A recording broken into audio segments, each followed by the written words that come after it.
Right.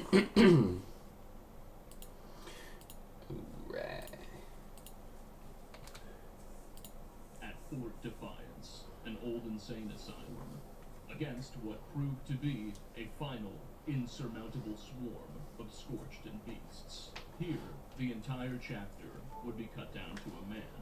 The state of life in the Shenandoah Valley would remain pretty bleak for the next 7 years, as the region remained ravaged by all the horrors unleashed upon it by the Enclave, with no meaningful resistance until 2102.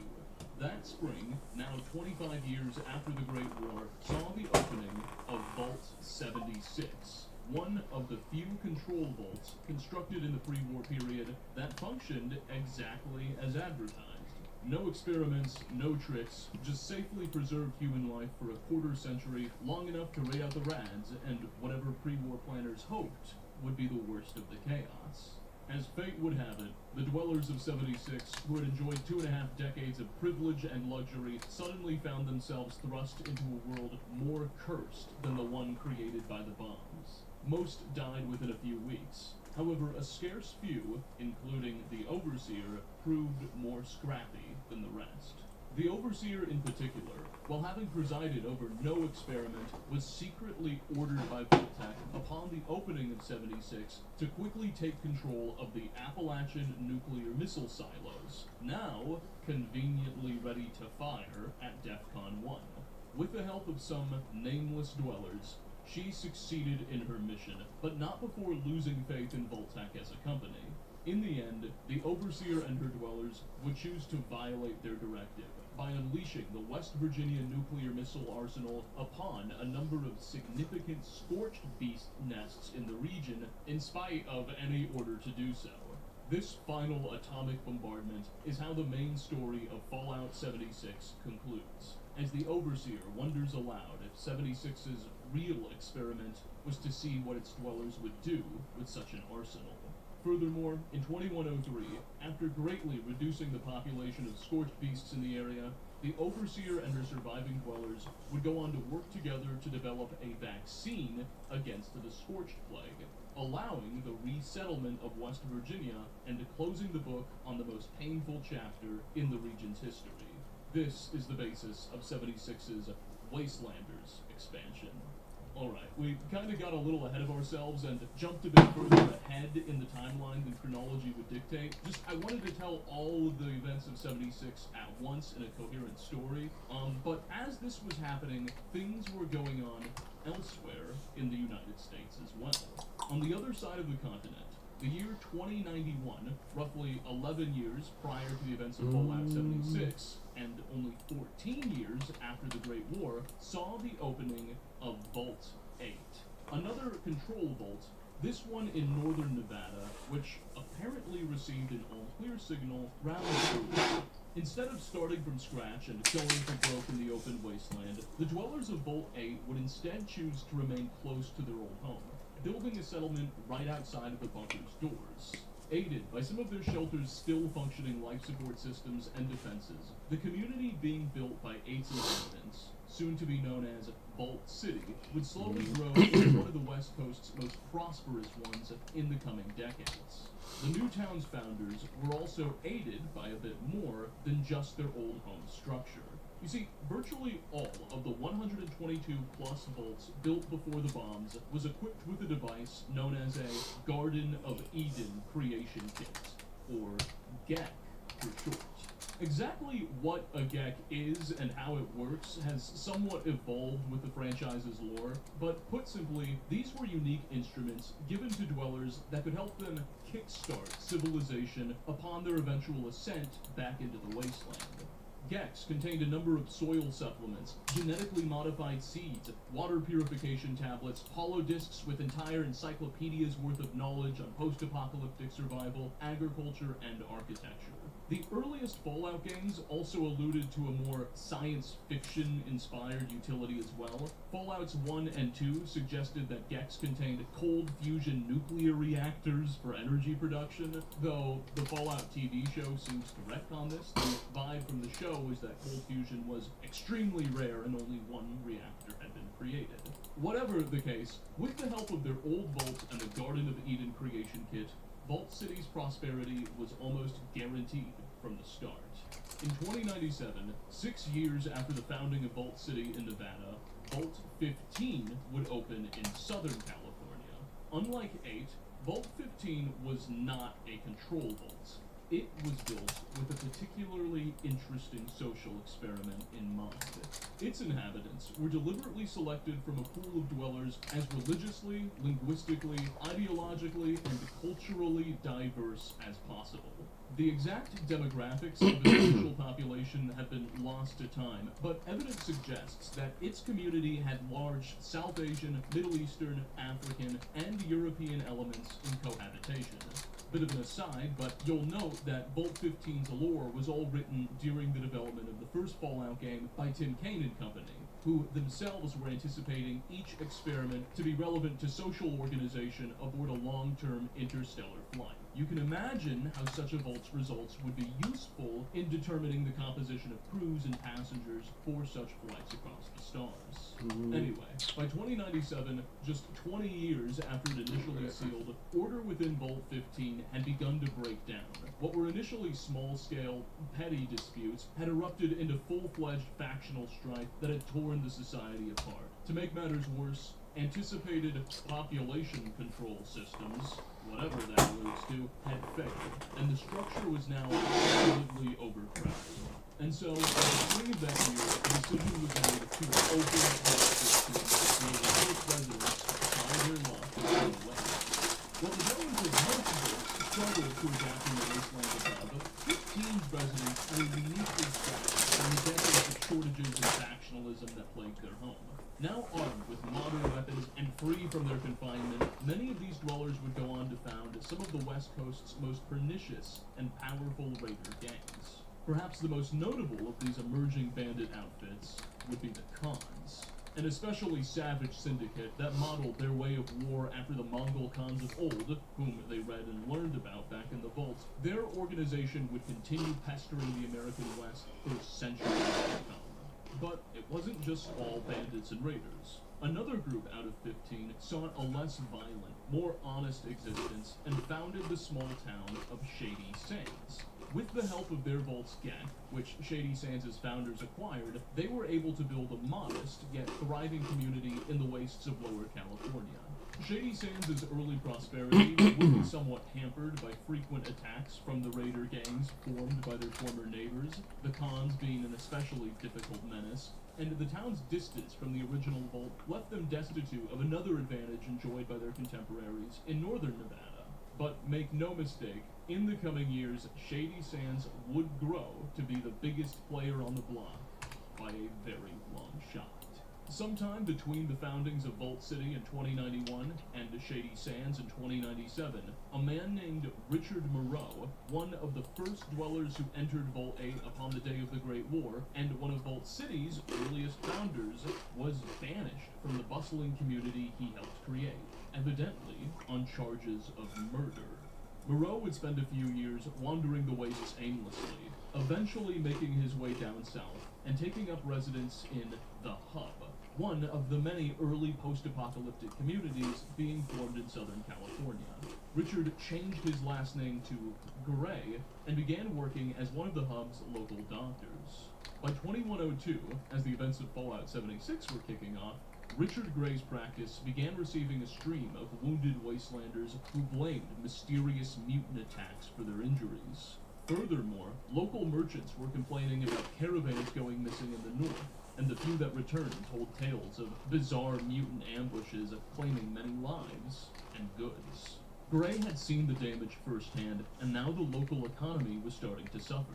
Against this backdrop, the region's leading merchants decided to organize and fund an expedition to go north and search for the source of these inexplicable attacks. Most of the expedition's members were mercenaries or former caravan guards, but Richard Gray, the vault dweller turned murderer turned doctor, decided to volunteer as the medic. Together, the force departed the Hub and marched north following the trail of several, now missing, caravans in search of answers. The group eventually found them when it discovered the ruins of the old Mariposa military base in the forests around what was once Yosemite National Park. and an onslaught of mutants defending the perimeter. Apparently, in the aftermath of the Great War and Roger Maxon's abandonment of the base, FEV had been leaking into the nearby air and water supply, as well as into the soil itself. The result was the mutation of local fauna, and even people, into enlarged, very aggressive mutants who have been terrorizing the trade routes of the area. The expedition, rather than seek help, for some inexplicable reason, decided to try to fight their way inside of the base and see if they could somehow eliminate, or at least identify the source of the mutations, which they still didn't quite yet understand to be the forced evolutionary virus.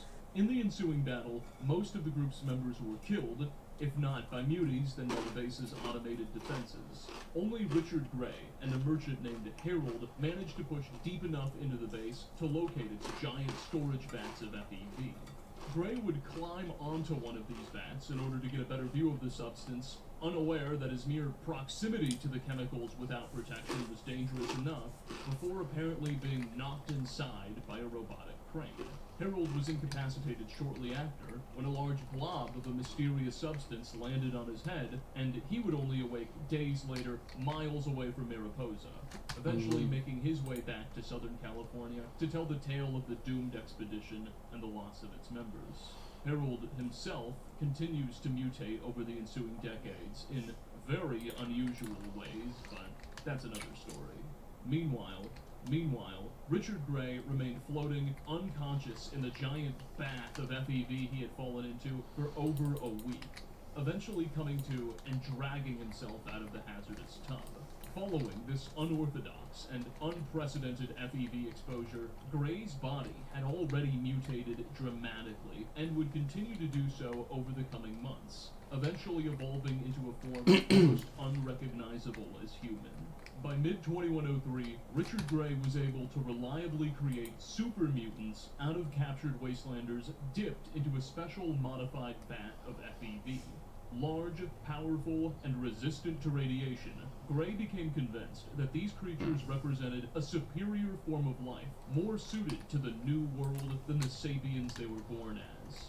And while most mutants suffered a dramatic cognitive regression upon mutation, becoming much duller intellectually, Richard's ability to link with his creations neurologically resulted in a hive mind that could help negate this.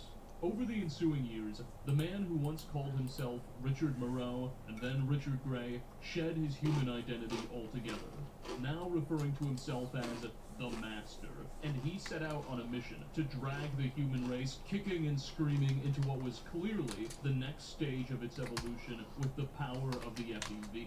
Slowly and steadily, the Master built a self-sustaining army of hive-mind-assimilated super mutants, fueled by increasingly intense caravan and settlement attacks. Calling this army the Unity, the Master aspired to bring all of mankind into its ranks. Also, in late 2103, the Brotherhood of Steel's Lost Hills chapter dispatches an expedition to West Virginia. Led by a paladin Leia Romani, their mission is to re-establish contact with the Appalachian chapter. Shortly after arriving, the group discovers that said chapter was destroyed, and embarks on a mission to support the region's local population in hopes of acquiring new recruits, beginning the events of Fallout 76's Steel Dawn expansion. In 2110, on the East Coast, a group of students and staff who took refuge in the tunnels and subfloors beneath Boston's Commonwealth Institute of Technology, one of the world's leading universities when the bombs fell, formally signed a charter establishing the Institute, a reclusive subterranean scientific organization that sees itself as a bastion of knowledge and progress in a dying world, though it's knowledge and progress that they have little intention of sharing. Within a matter of decades, the scientists here will be putting the technology of the old world to shame, producing primitive relay teleporters and human-modeled androids capable of completing basic tasks. The next 2 centuries will see both such innovations perfected. Historical records are sparse over the next handful of years. We know that during this time, the American West was developing. Communities like the Hub and Vault City grew dramatically in prominence. The ruins of Reno, Nevada were refitted as a new city of sin by a coalition of mobster-like gangs seeking to rebuild the gambling and alcohol industries. Throughout this period, the Master's mutant army was also growing considerably.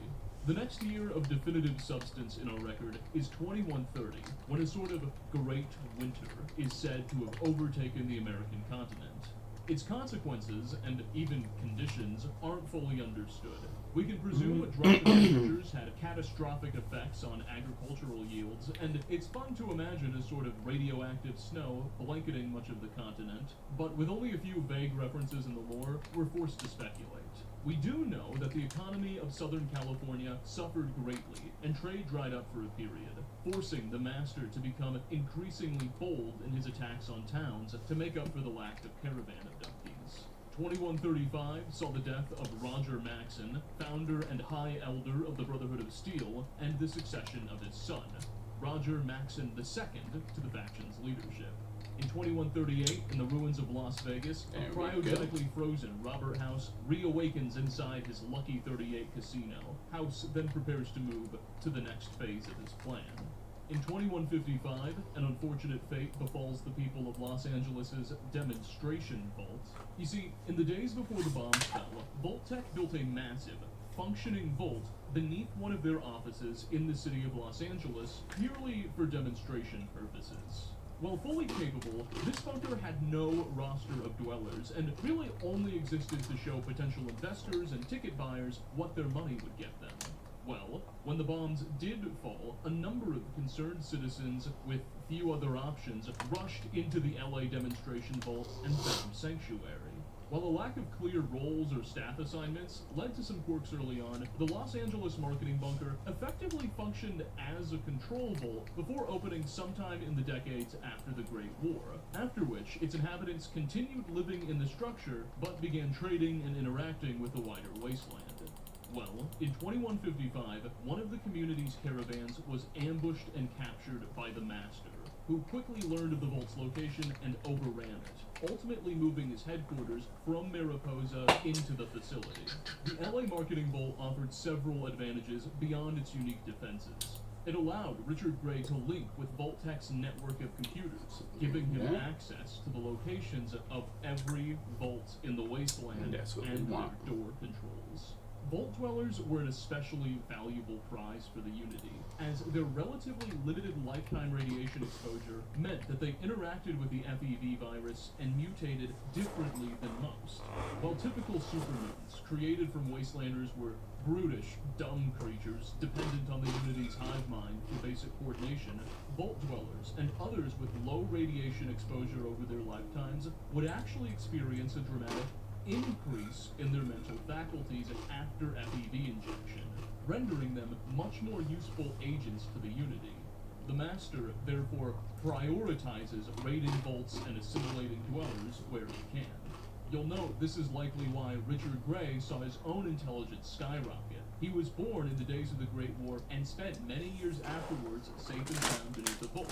He had a low concentration of radiation when research interacted with the FEV. Moving on, this same year, Roger Maxon II is killed in a skirmish with raiders. He is succeeded by a rather bickering Council of Elders, which reigns until 2159, when Roger Maxon II's son, Roger Maxon I's grandson, John Maxon, is convinced to assume leadership. 2161 marks one of the most iconic moments in the Fallout franchise, as early this year, Vault 13's water chip begins showing signs of imminent failure.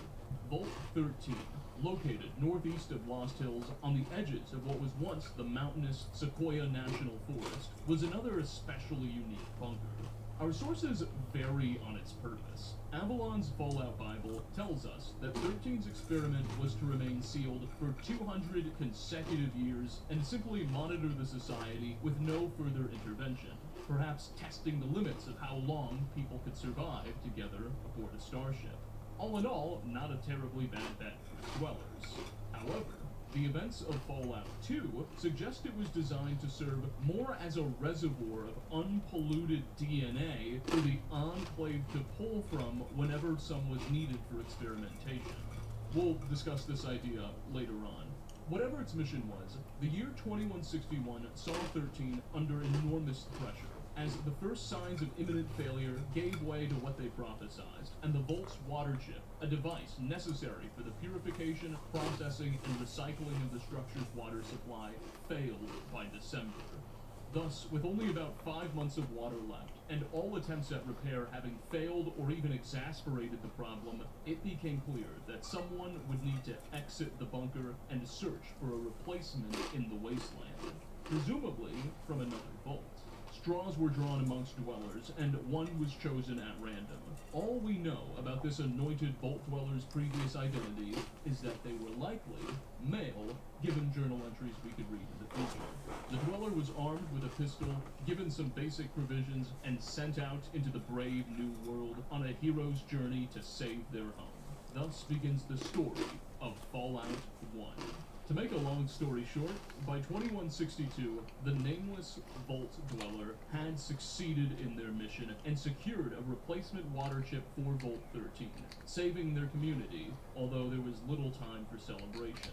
Upon returning home and submitting a report of their experiences in the wastes to leadership, the Overseer determined that the tales of mutants reported by the Dweller were too serious to ignore, and thus the individual was once again dispatched to brave the wastes, this time under orders not to return until the mutant problem had been resolved.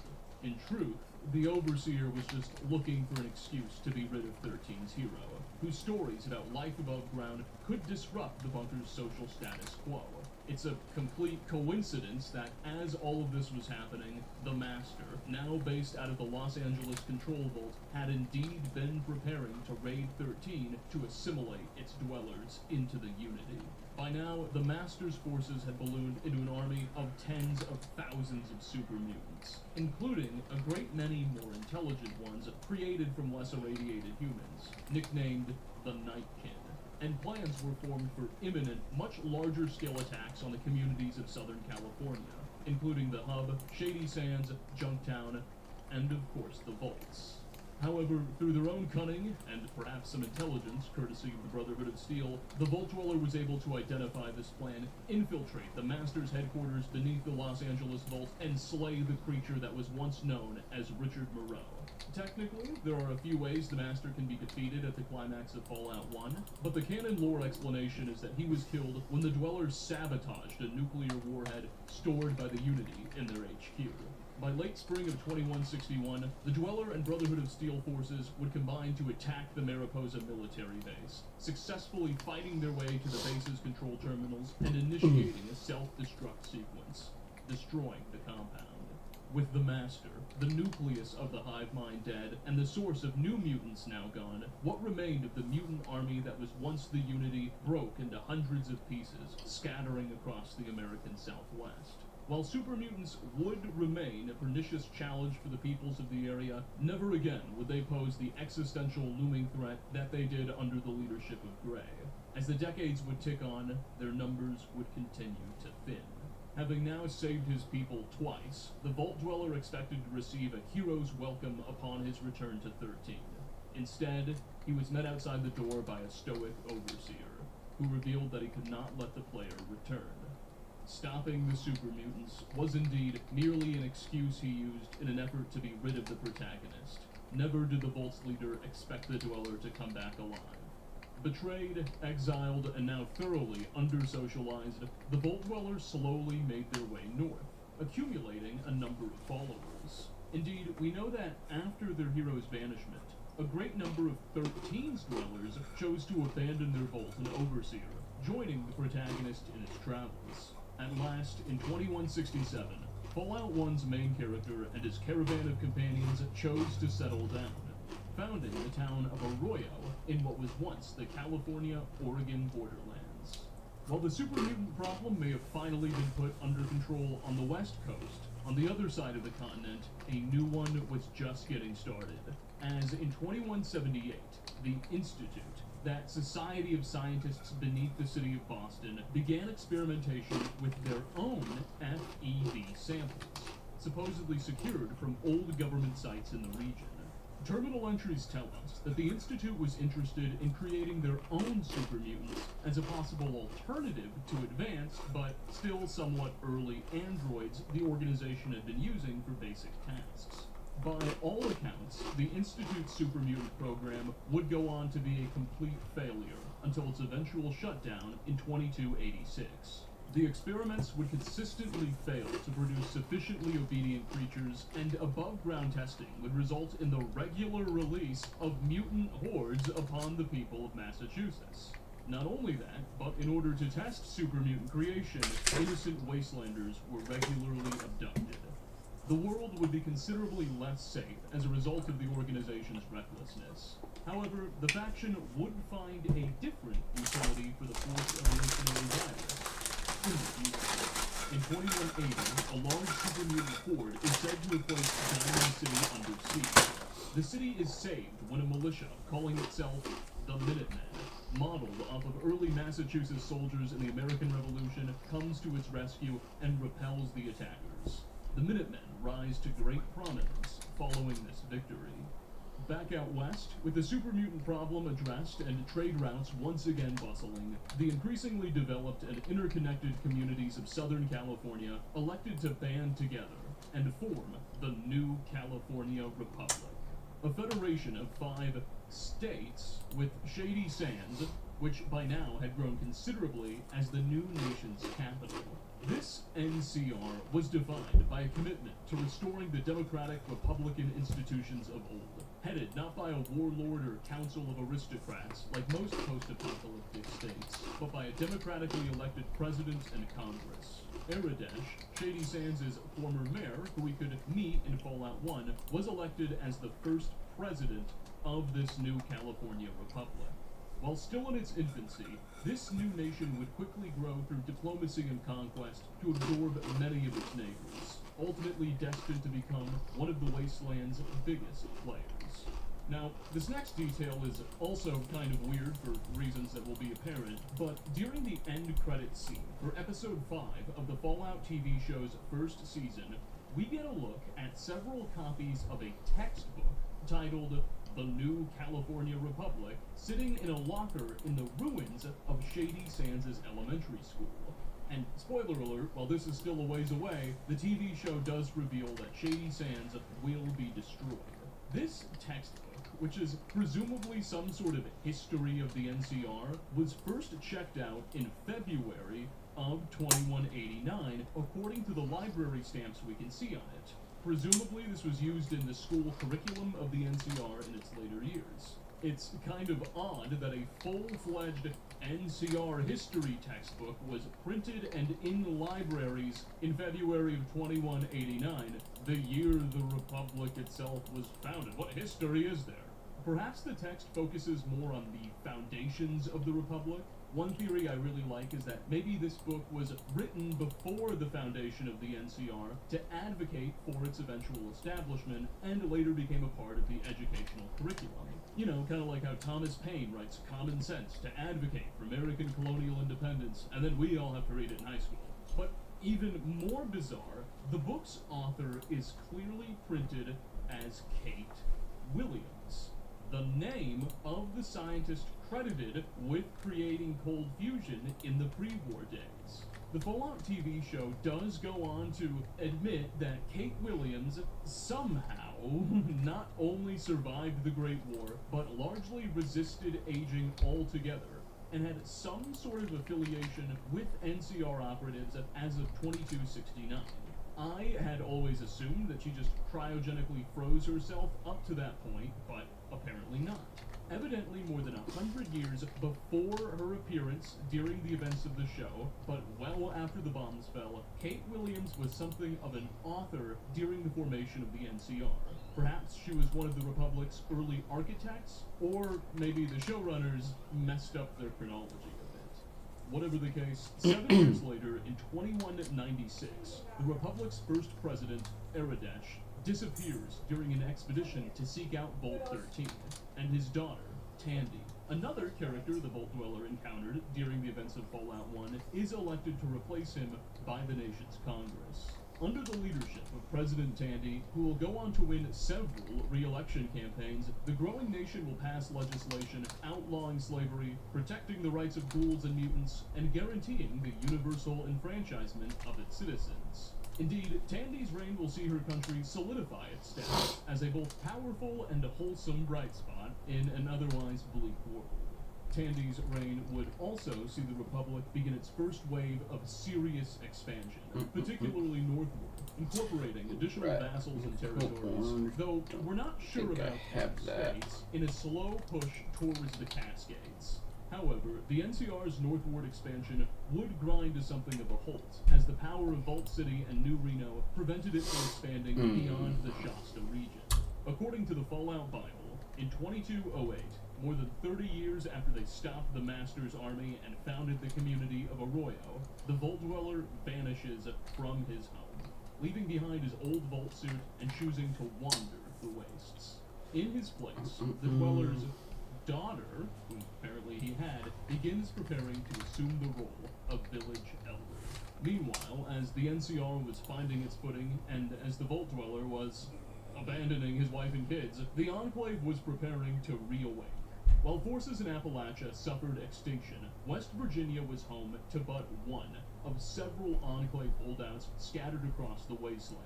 And while details on their operations over the last 140 years are sparse, we know that their seat of government remained the Poseidon Energy oil rig, where the President and his Congress had been quietly toiling.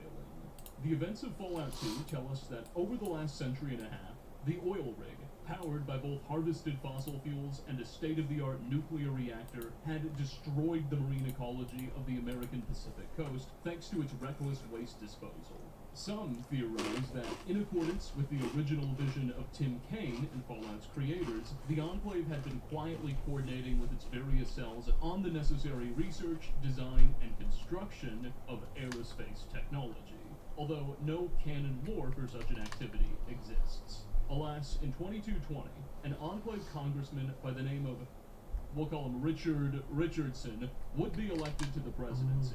Given that America's old congressional districts were clearly no longer under Enclave control, and the faction's obvious revulsion towards the democratic process, it's unclear what exactly our sources mean when they suggest Richardson was elected, but nonetheless, his rise to power coincides with a steady end to the isolation of the oil rig, as the faction begins dispatching covert but increasingly serious reconnaissance missions across the Pacific seaboard. The coastal site of Navarro, home to an old Poseidon Energy oil refinery, is built up as a forward operating base for continued westward missions. Back on the East Coast, the year 2227 was destined to contain another major event seared into the legacy of the Fallout universe, as this was when the Institute, desperate for access to uncorrupted, non-irradiated DNA, moved to raid Vault 111, a bunker just northwest of Boston proper that housed a population of cryogenically frozen dwellers from the pre-war period. Institute operatives elected to abduct an infant named Sean, betting that the young child would offer them their best shot at healthy, uncorrupted DNA. During the abduction process, the entire population of 111 is thawed from their stasis, and Institute forces don't bother to resume basic life support functions. The entire remaining population dies of asphyxiation with a single exemption. One Vault Dweller is sent back into cryogenic stasis and deliberately preserved, lest the scientists ever need a backup. This sole survivor just so happens to be one of Sean's parents, setting the stage for the events of Fallout 4. Though it will be several more decades until our sole survivor awakes for the second time. Over the next few years, the Institute successfully leverages Sean's uncorrupted DNA in combination with a modified variant of their FEV to begin growing, as opposed to building from steel, a new type of android. These third-generation droids are indistinguishable from normal humans to the typical observer. They're more like Star Wars clones than your average robot. Only a small electrical device present in their nervous system identifies these Gen 3s as something more than man. Soon, the term android will be dropped altogether in favor of the more appropriate synth designation, short for synthetic human. Just 2 years after Sean's abduction, the Institute begins testing their Gen 3 synths on the surface, eager to covertly spy on the population and gauge their ability to socialize. Most tests succeed. However, one synth, named Carter, malfunctions and goes postal in Diamond City's Central Market, massacring more than 5 civilians before being killed by security. The people of Diamond City later discover Carter's synth component and realize that he was a creation of the Institute. This event will come to be known as the Broken Mask Incident, and the discovery of the Institute's involvement vilify the already shadowy organization in the eyes of wastelanders across the Commonwealth. The Institute becomes synonymous with a malicious boogeyman for those on the surface, much to the dismay and contempt of its scientists. Over the summer of 2236, Enclave scouting parties discovered the ruins of the old Mariposa military base. Though destroyed and covered by ash and debris, soldiers detect strange chemical signals emitting from the nearby soil. The faction would spend the remainder of the year using human slave labor to methodically excavate the site. Project overseers note strange mutations plaguing the slave workers, and eventually, Enclave forces are able to recover a viable sample of the forced evolutionary virus for their own research and recreation. In good time, President Richardson and his cabinet will determine that the forced evolutionary virus presents his government with an unprecedented opportunity.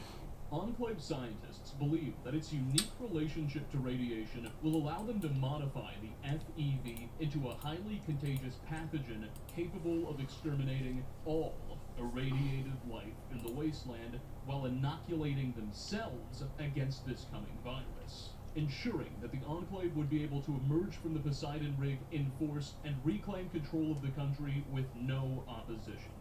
As an added bonus, with no inhabitants left on the continent at all, Richardson's government would truly have a clean slate to work with. Hence, the stage is set for the upcoming events of Fallout 2.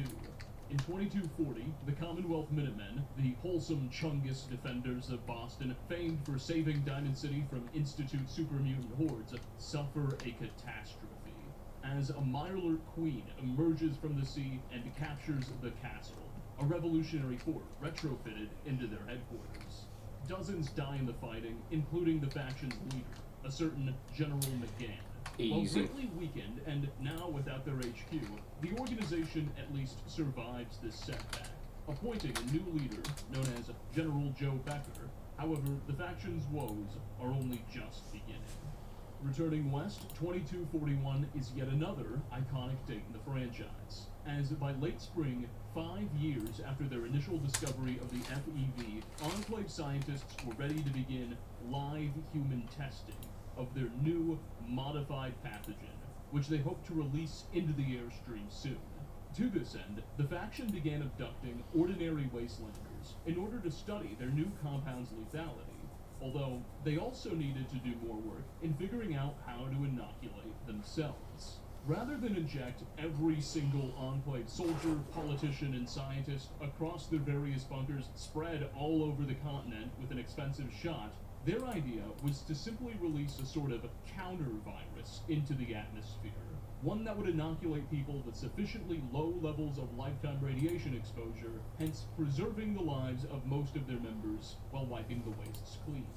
And in order to test their inoculation formula, the Enclave needed non-irradiated subjects. And this is where Vault 13 re-enters our story. Contrary to Avalon's account in his Fallout Bible, the opening scenes of Fallout 2 reveal that 13's true purpose was to serve as a literal vault of non-contaminated DNA for later Enclave forces to draw from when the time came. And now, that time was here.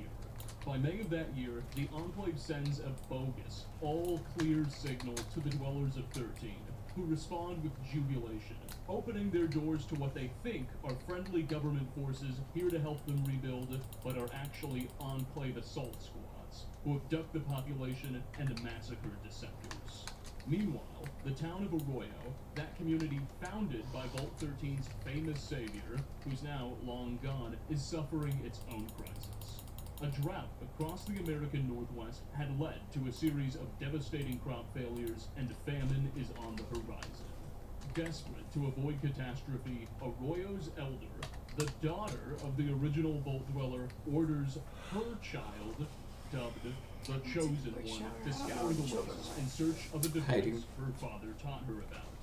A Garden of Eden creation kit, which she believes may contain the necessary technology to relieve drought conditions. And so begins the story of Fallout 2. Fallout 2's playable world space encompasses much of Northern California, rather than the southern region of the state, like we saw in Fallout 1. However, there is some overlap. The Chosen One can revisit Shady Sands, which by now has grown into what can reasonably be called a truly thriving city, as the capital of the new California Republic.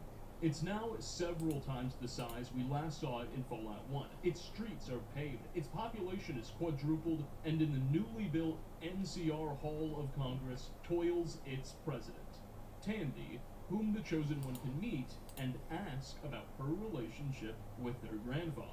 One of the decisive themes of Fallout 2's story is the growing power of the Republic, which by this point is something of a nascent empire, and it struggles to firmly control Northern California in the face of Vault City and New Reno's competing spheres of influence. The area around what was once the community of Redding proves to be a particularly decisive arena, as all three players jockey for control of the region's gold mines.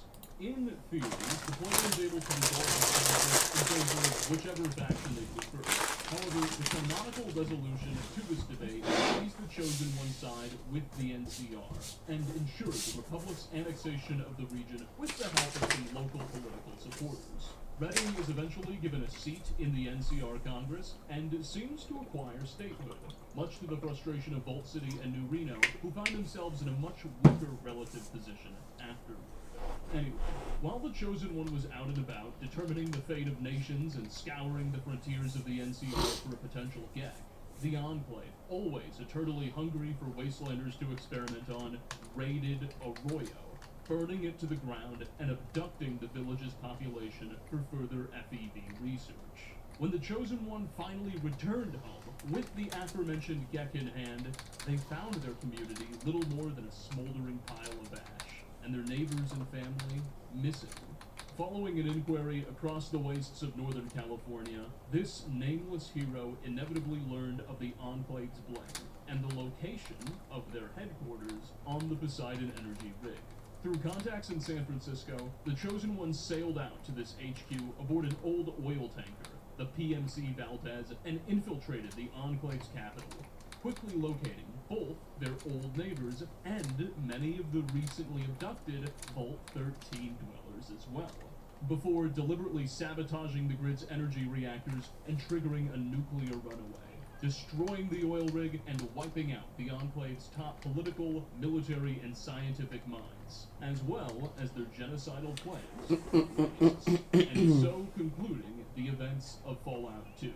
In theory, due to varying potential speeds Fallout 2 can be completed, we're not exactly sure when these events transpired, beyond the fact that they occurred sometime after the summer of 2241. However, Avalon's later timeline describes the fall of the Poseidon oil rig as occurring sometime in late 2242.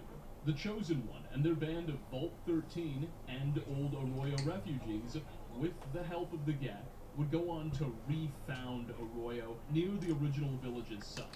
While it almost certainly wasn't built in a day, Arroyo would steadily grow into one of the Northwest's largest communities, and sometime over the next 40 years, it would be annexed into the NCR and granted statehood. Furthermore, while we don't know exactly when, a similar fate... Nancy, I'm sorry, I just saw your message. I'm doing swell, how are you? Once the twin bulwarks that prevented New My bad. California's northern expansion, with the loss of gold production at Redding, both cities soon found themselves economically, and later even militarily, dependent on the Republic. Acquiescing to annexation, sometime after the events of Fallout 2. We know that New Reno's admission was somewhat on its own terms. The canon ending in Fallout 2 has the pro-NCR Bishop family dominating their pro-Enclave and Independence rivals, securing not only the town's statehood, but their own prominence in California's Congress. Although the terms of Vault City's union are less clear. Some endings suggest a mutually beneficial, consensual admission into the country. Others imply their admission was imposed on them.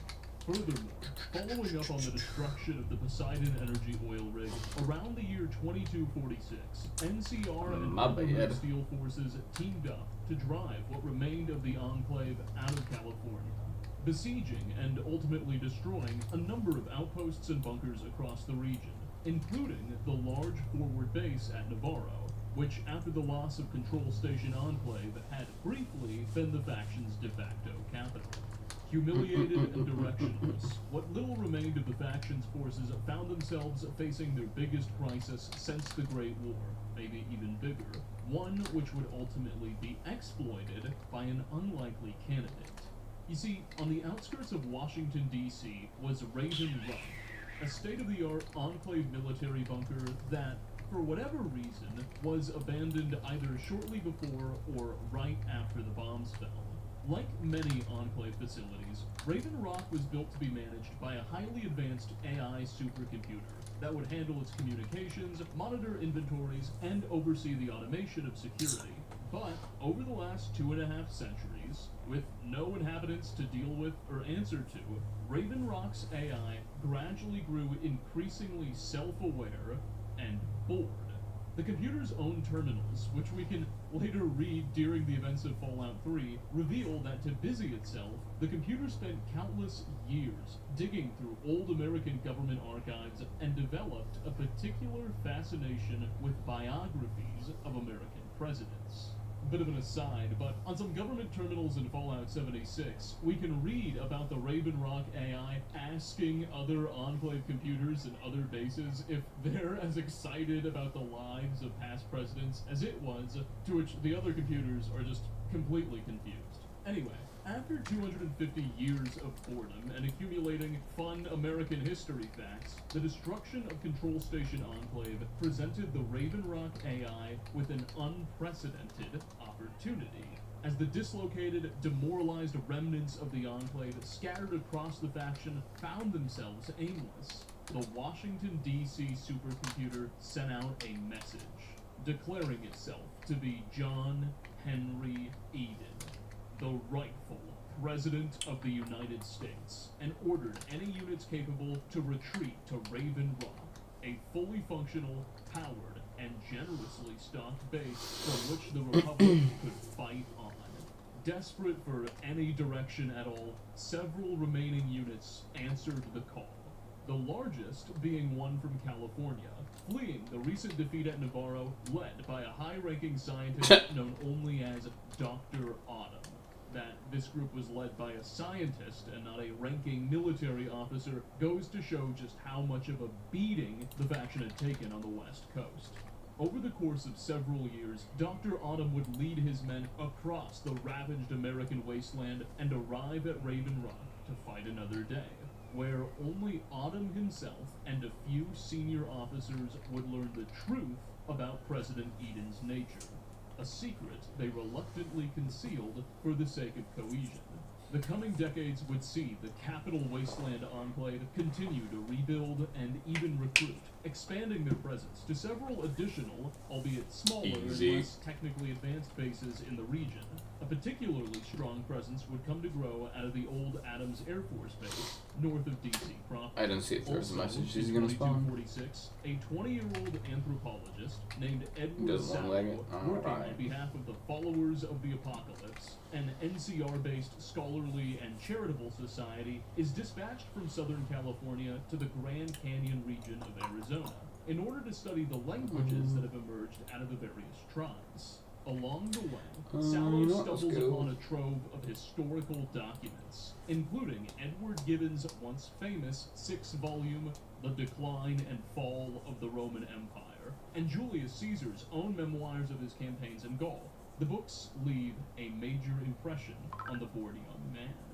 By 2247, Sallow and his companions had made contact with a Grand Canyon tribe known as the Blackfoot. But a series of misunderstandings leads the tribe to detain Sallow and company. It's unclear if they were being held for ransom or imminent execution. Rather than accept his fate, the 20-year-old linguist, recognizing that his captors are fighting a series of losing wars with their neighbors, offers to teach the Blackfoot a variety of tactics he learned from his Roman history books. The resulting strategies and emphasis on merciless total war are so successful, he's made into the Blackfoot's war chief, and the clan quickly goes on to conquer and absorb its neighbors. Euphoric to the point of delusion with his newfound power and success, Edward Sallow resolves to create an empire modeled on the Roman legions of old. Rejecting his birth name and declaring himself Caesar, the new ruler is convinced that the disparate identities of the West's tribes are leading them to waste time on interscene violence, and he resolves to absorb them all into his new legion. In 2248, Caesar, Caesar, Sallow, the Emperor, whatever you want to call him, begins conquests around the old four-state border of Colorado, Utah, Arizona, and New Mexico, with devastating results. This same year, Tandy, the now 103-year-old multi-term president of the NCR, passes away peacefully in her sleep, and is replaced by her vice president, Joanna Tippit. Also, roughly 2,400 miles away, back in the capital wasteland, somewhere around this time, a team of scientists begin studying the feasibility of water purification on a large scale, hopeful to one day provide clean water to the people of DC. They set up shop in the abandoned Jefferson Memorial, believing the monument's proximity to the tidal basin makes it an ideal candidate for the site of a major purifier. This is the origin of what will come to be known as Project Purity. According to the Fallout New Vegas official game guide, the year 2253 sees a caravan of NCR traders massacred by marauders in the Mojave Desert. The nation is incensed and deems President Tibbet's reluctance to deploy troops as timid. Congress removes the former vice president from office, replacing her with Wendell Peterson, an unremarkable but war-hungry man who immediately deploys 3 battalions of infantry to fight raiders in the region. We also know that it is around this time that, despite nearly a century of cooperation, or at the very least mutual tolerance, relations between the NCR and Brotherhood of Steel begin to break down. As explained by Josh Sawyer, New Vegas' game director, in a 2010 interview, roughly a decade and a half after the events of Fallout 2, so around 2253, the two factions entered open conflict over the NCR's refusal to turn over various pieces of technology to the Elders at Lost Hills. The exact course, scale, and scope of this war remains somewhat mysterious. Various developer statements, mostly from Josh Sawyer, allude to several attacks by the Brotherhood on the Republic's treasury and gold reserves, devastating California's economy, at least initially. However, over time, the NCR's numerical and manufacturing superiority would begin to weigh on the Knights and Paladins, greatly thinning their numbers. As far as we know, Lost Hills itself and several Brotherhood bunkers across California would still hold out for many, many years to come. The Fallout TV show also alludes to extra Brotherhood of chapters across California, in places like Yosemite and Coronado, perhaps implying that their force was far more formidable than previous games suggested. Through dialogue with Paladins in Fallout 3, we know that in 2254, likely amidst its conflict with Shady Sands, the Brotherhood dispatches a massive contingent across the continent to the ruins of DC in order to scour the capital wasteland for whatever advanced technologies may be found. The expedition ultimately establishes headquarters in the ruins of the old Pentagon, once the center of the United States Department of Defense, rechristening the structure as the Citadel. While initially extremely successful, the chapter quickly found stockpiles of state-of-the-art pre-war tech all over their new home, including, but not limited to, a giant pre-war robot known as Liberty Prime, developed by the old government, meant to be deployed to the front lines of the Sino-American War before the Great War began. The expedition's leader, a principled man known as Elder Owen Lyons, quickly found himself more concerned with the state of the capital wasteland's inhabitants than his primary directive.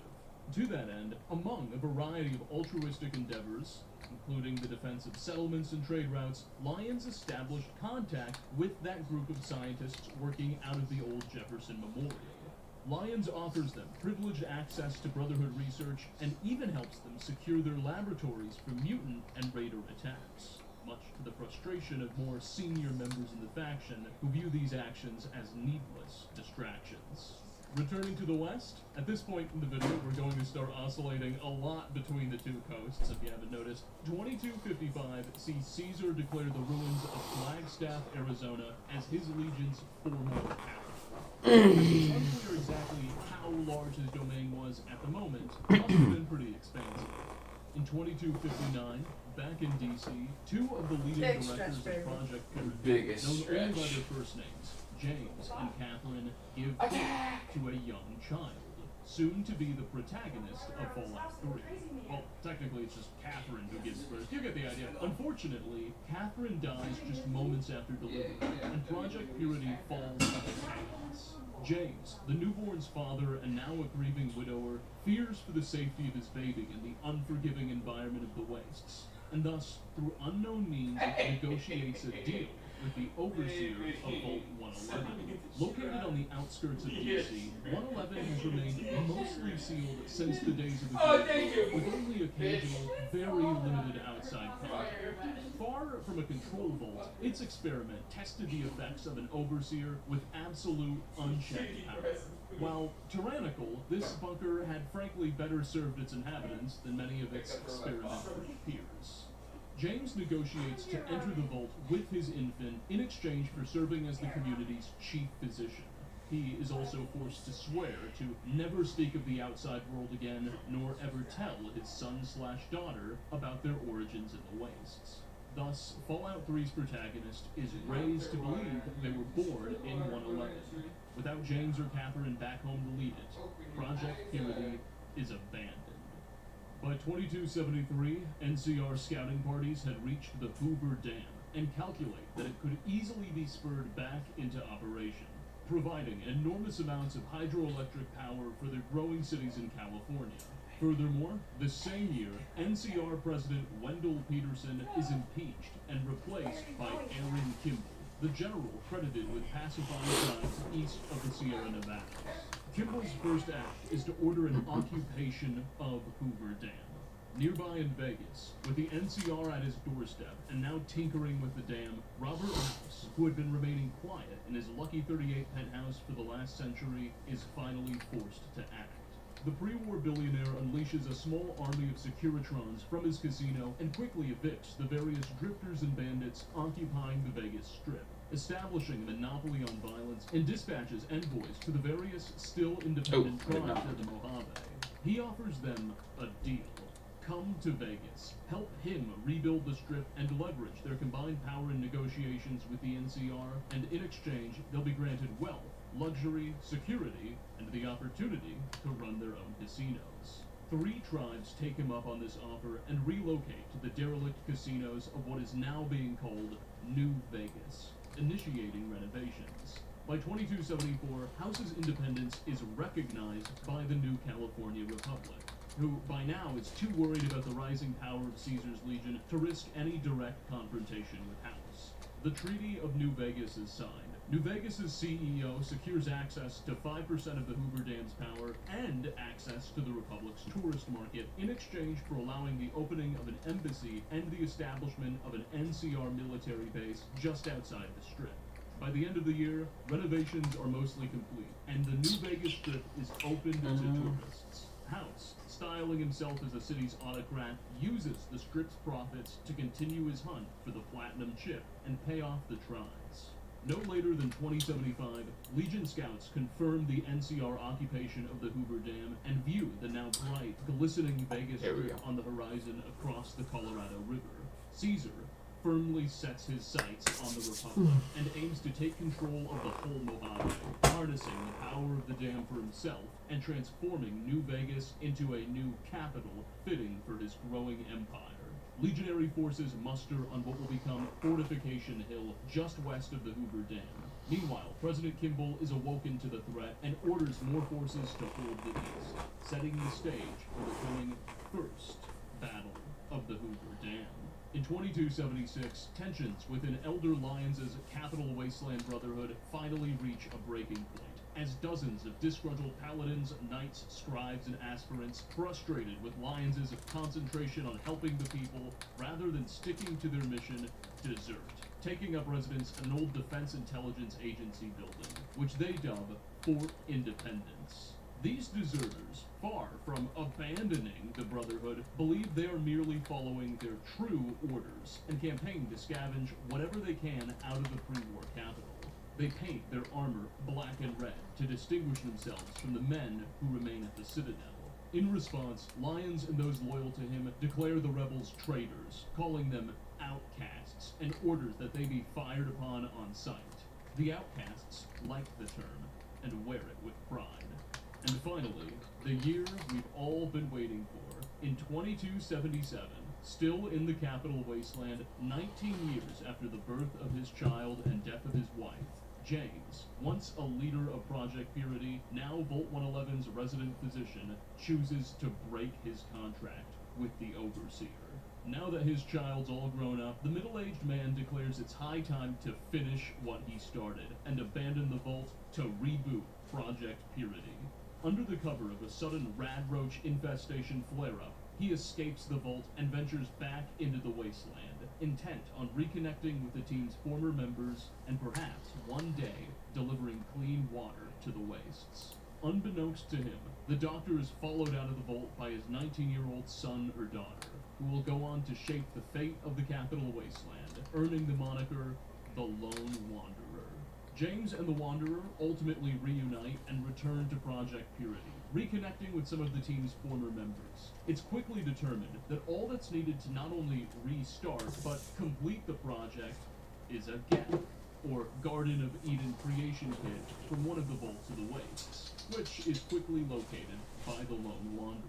The plan is discovered by the Enclave and the automated President John Henry Eden, who seeks to harness Project Purity for its own ends. Enclave forces believe that if they can bring the project online and take control of it, access to clean water will give their faction an unprecedented amount of control and leverage over the population, driving compliance and recruitment.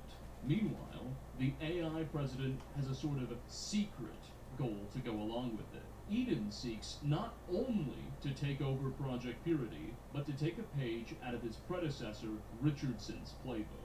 Just like how President Richardson hoped to release a modified forced evolutionary virus into the airstreams around the Poseidon Energy oil rig to exterminate all mutant and irradiated life, Eden, now in possession of the same FEV samples brought to it from California, seeks to release the virus into the now purified water supply as well, in theory, eliminating all mutant life in the Capital Wasteland. The AI Commander-in-Chief hides the second part of the plan from its human lieutenants, who themselves, despite being ruthless taskmasters, believe it would be too immoral to execute. Regardless, Enclave forces eventually seize control of the Jefferson Memorial and Project Purity, killing James and capturing the Lone Wanderer, who Eden attempts to convince to go along with its evil plan and help sabotage the project. Once again, in theory, from here there are several ways the events of Fallout 3 can end. But the canon ending is that the Wanderer subsequently escapes from Enclave captivity, destroying Raven Rock in the process and killing the automated President Eden. From there, the hero reconnected with the Brotherhood of Steel, and with them and the now rebooted Liberty Prime robot led an assault on the Jefferson Memorial, seizing it from Enclave forces and booting up Project Purity. finishing what their father started and bringing clean, uninfected water to the capital wasteland. The player can do as President Eden asked and release the FEV into the water supply, committing one of the greatest crimes in human history in the process, but this is not the canon ending.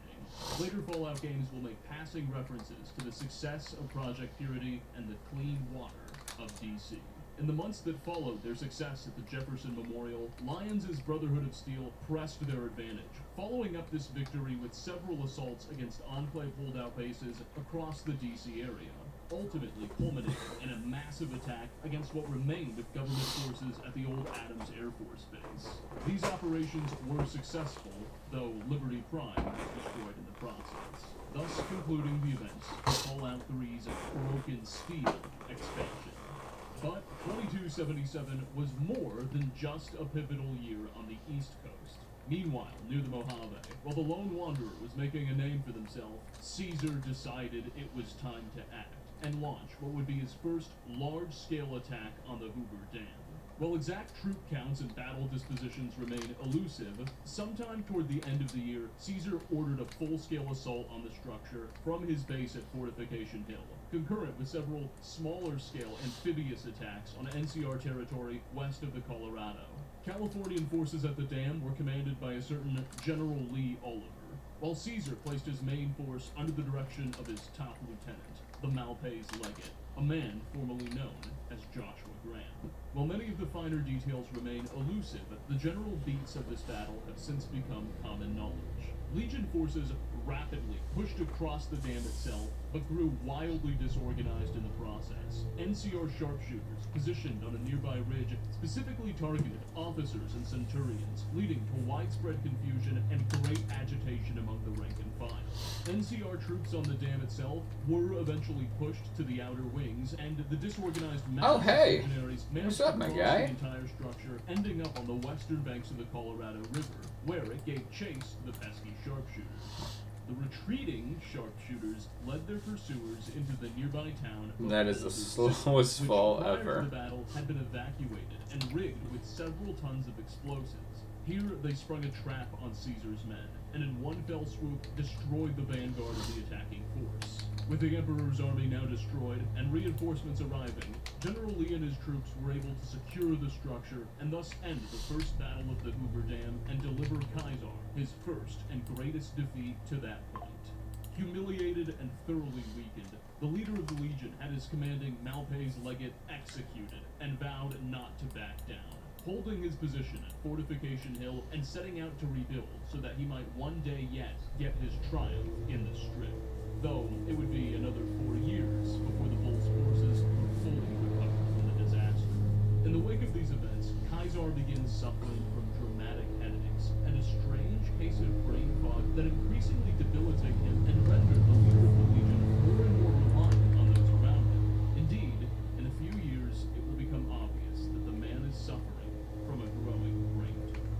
Now, believe it or not, we are still not yet done with the year 2277. There's more than just the events of Fallout 3 and the first battle of Hoover Dam. There's one more event that may have transpired this year, though I don't believe it did, but we need to talk about it anyway.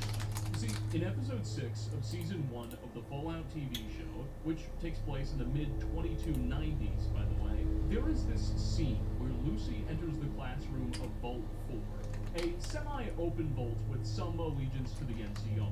The kids in this class seem to have been working on a project studying the new California Republic's history, and on a chalkboard we can see a rough timeline of the nation's political history drawn out by the teacher. This board mostly aligns with what we know, however, the year 2277 is described as when the fall of Shady Sands took place alongside a large mushroom cloud.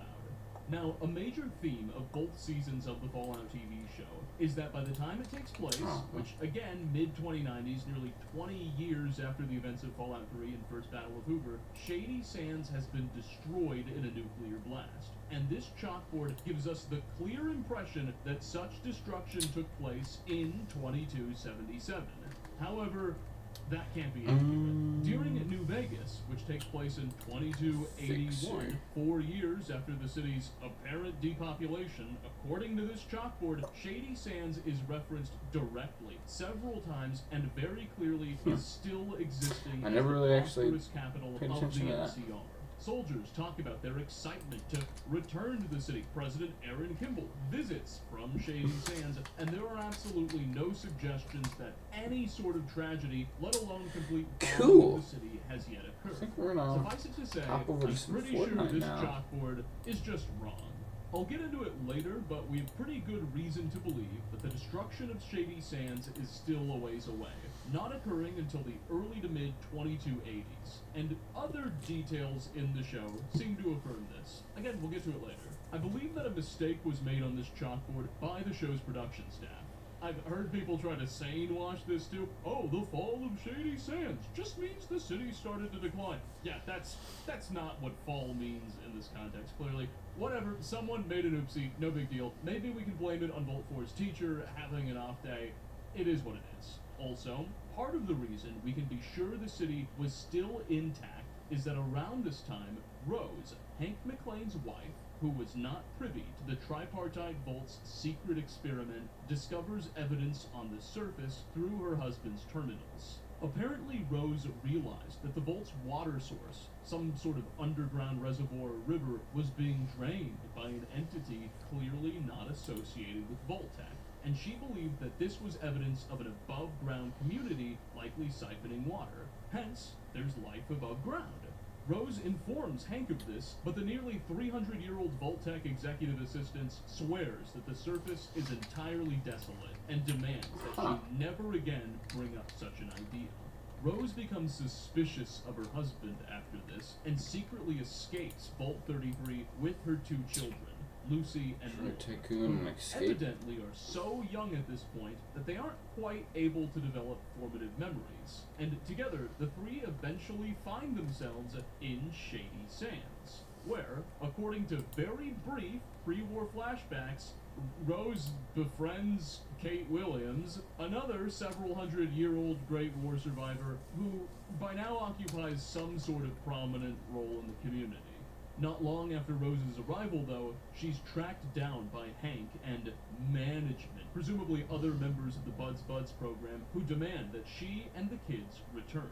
Hank's wife refuses, having thoroughly been sickened by her husband, but one way or another, Hank McClane is able to bring his children, Lucy and Norm, back home with him.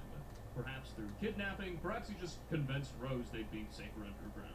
Once back in the vault, Hank and management claim that Rose perished in something called the Famine of 2277 and cover up any further evidence of her survival in the outside world. Bit of a side note, but during the Fallout TV show, Lucy claims her mother died in the Famine of 2277, not knowing that she was alive and well on the surface. And there are a couple additional references to this supposed event. Evidently, several dwellers starved, and there was some sort of plague that accompanied it, given mentions of quarantine. We don't know for sure the cause or the course of this famine in the tripartite vault, but it's very possible Hank and company manufactured the whole thing to cover for Rose's disappearance. A particular Alright, let's try this out. explanation of the lengths Lucy's father is willing to go to cover for himself. Okay, more on Shady Sands and the TV show soon. Shortly after the events of Fallout 3's Broken Steel expansion, likely in 2278, though possibly as late as 2279, Owen Lyons, the altruistic and honorable leader of the Capital Wasteland Brotherhood, passes away peacefully in his sleep of old age. In his place, his daughter, Sarah Lyons, assumes command, but is quickly killed in battle. The East Coast chapter is left somewhat disorganized and at a loss for strong leadership for a period, as a weak council of senior knights and paladins bicker over the organization's next step, and Los Hills offers little mediation. In the meantime, despite their ineffectual leadership, the faction consolidates their hold over the Capital Wasteland, driving out mutant tribes and working to distribute the region's clean water, called Aqua Pura, earning them enormous currency with the population. Though their splintering with the outcasts continues and even grows. In 2280, this same Brotherhood Hold chapter... on.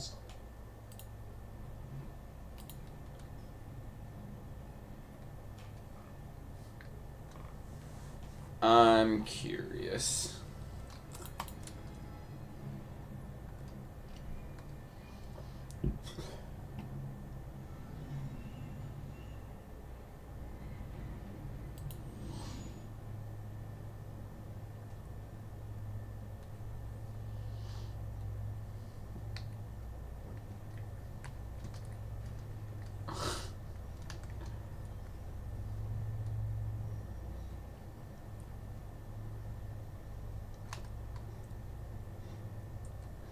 Oh, this is kind of fucked.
It takes a while to get into this.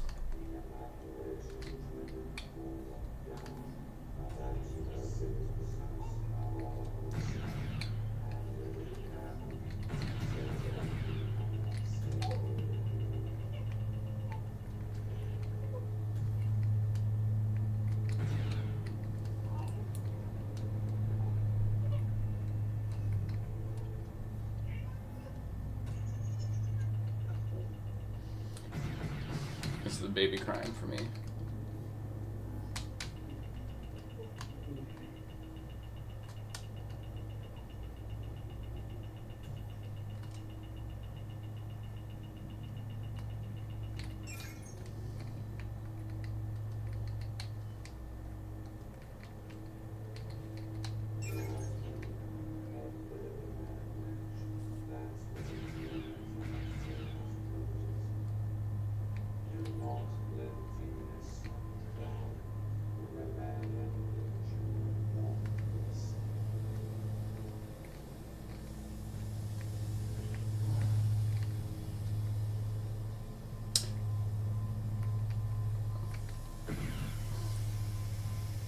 That's fucking.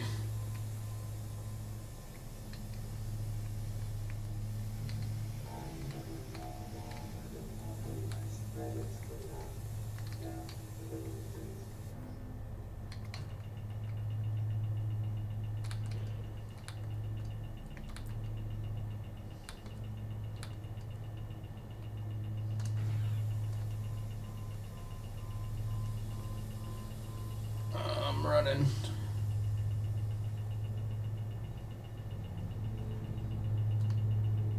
So we're supposed to take it? I don't think so.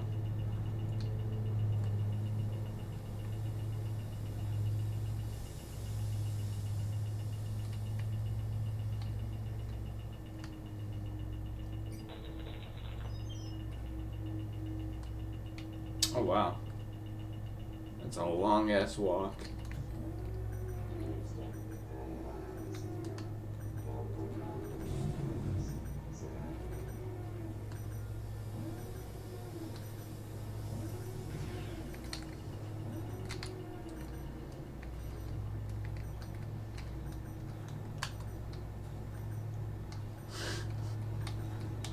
This is actually kind of sick.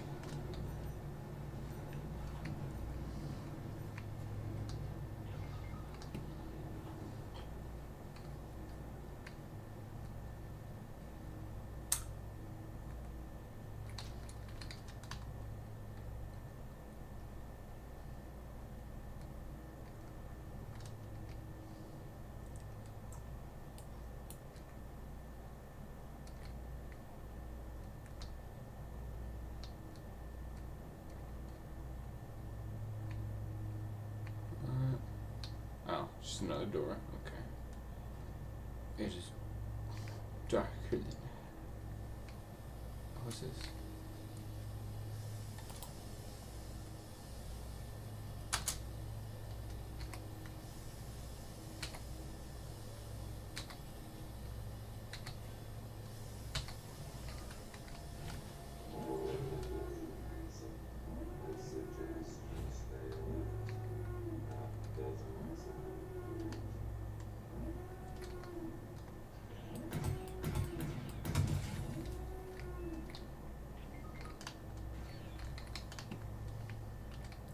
Can I come out this way?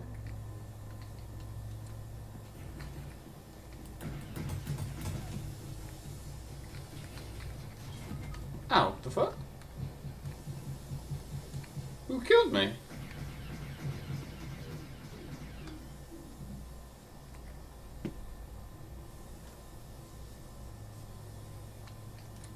What?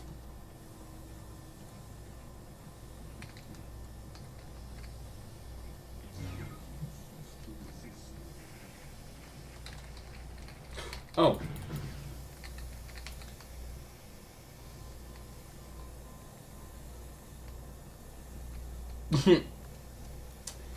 That was anticlimactic.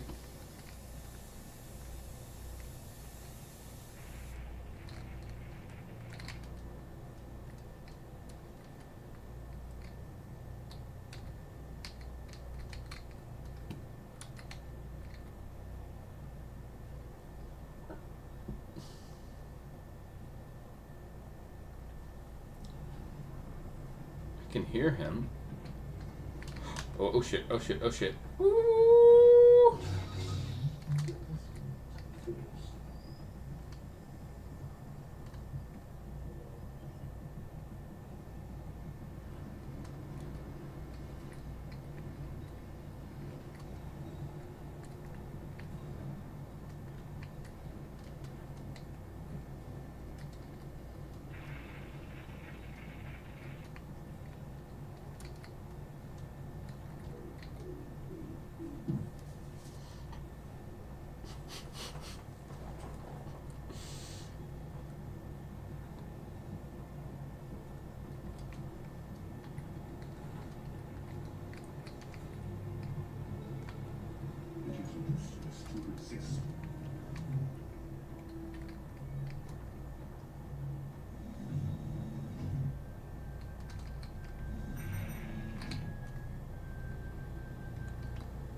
Oh shit.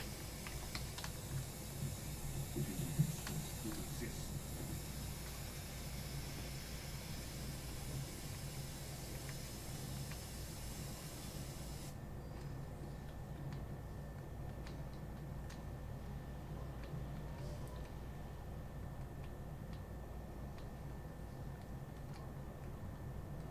don't know if crouching actually does anything.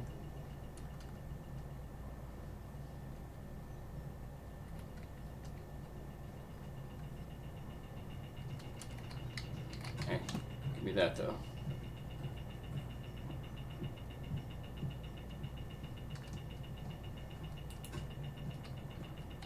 Oh, that's not a door.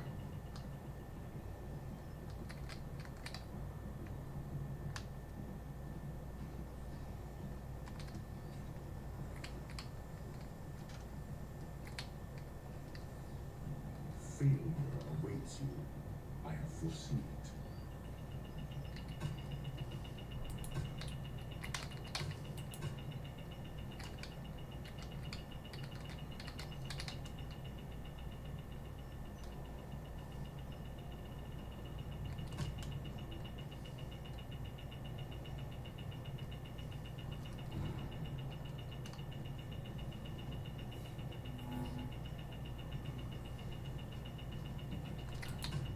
Fuck you. The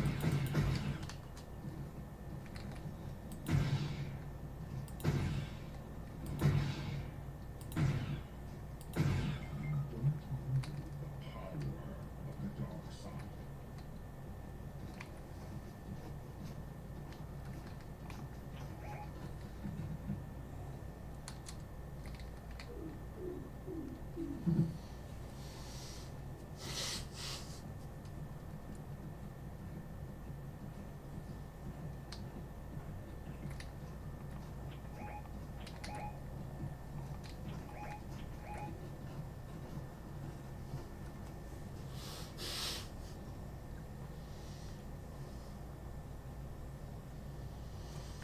I think we're gonna have to call it there. I do have to get ready for work, unfortunately.